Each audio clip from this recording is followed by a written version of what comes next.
The UK apparently ranks 27th in the world in terms of investment as a percentage of GDP, and we're supposed to be a first world country. I saw a survey the other day that only 9% of Britons trust politicians to tell the truth. Don't know what that 9% is smoking.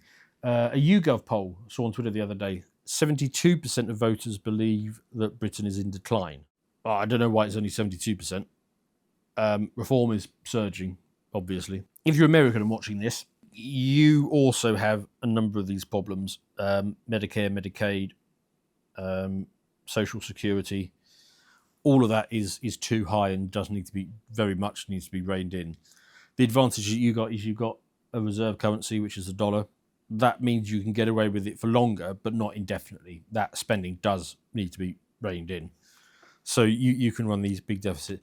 The other difference with the US is that you guys had after 2008, house prices fell off. And so you cleared out the market, which we never did, because our quantitative easing was used to prop that up. So yeah, that also your energy prices are significantly lower than us because we've done that. Although one problem that you've got is tax ceiling.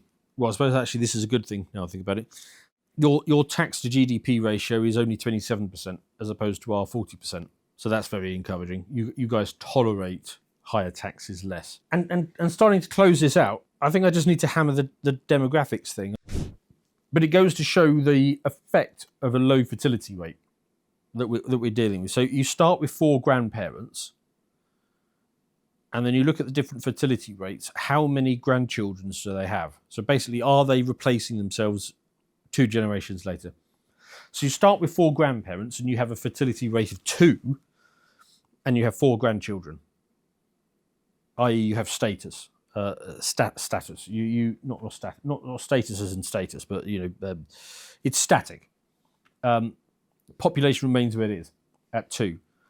If you drop the birth rate down to just 1.7, you end up 3 grandkids versus 4 grandparents. If you drop it down to 1.4, you get 2 grandchildren. So literally the population is halved in 2 generations if your birth rate is 1.4. Even if your birth rate is 1.7, you lose 25% of your population. And if your fertility rate is 1, you lose 75% of your country in 2 generations. That's the effect this is having. By the way, what are those rates? US is 1.7. So they're losing 25% of them. 25% of America is just going to disappear in 2 generations because of that 1.7%. The UK is 1.5.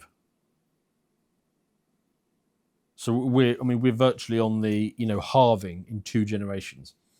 Again, this explains why the government are just bringing in infinity Bomalians.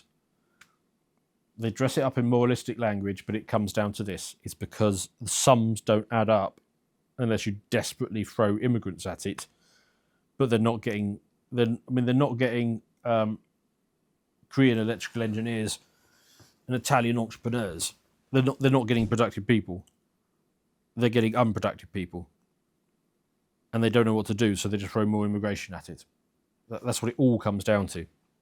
At least in the US, it's mainly illegal immigration. So these people don't immediately get a whole swathe of benefits, and they at least do something. They do some sort of work because they can't just be given a house. Well, maybe in some states they can. Wouldn't surprise me if in New York or California it's that. But here we just ship them in immediately, put them on benefits and give them a house. Utterly mad.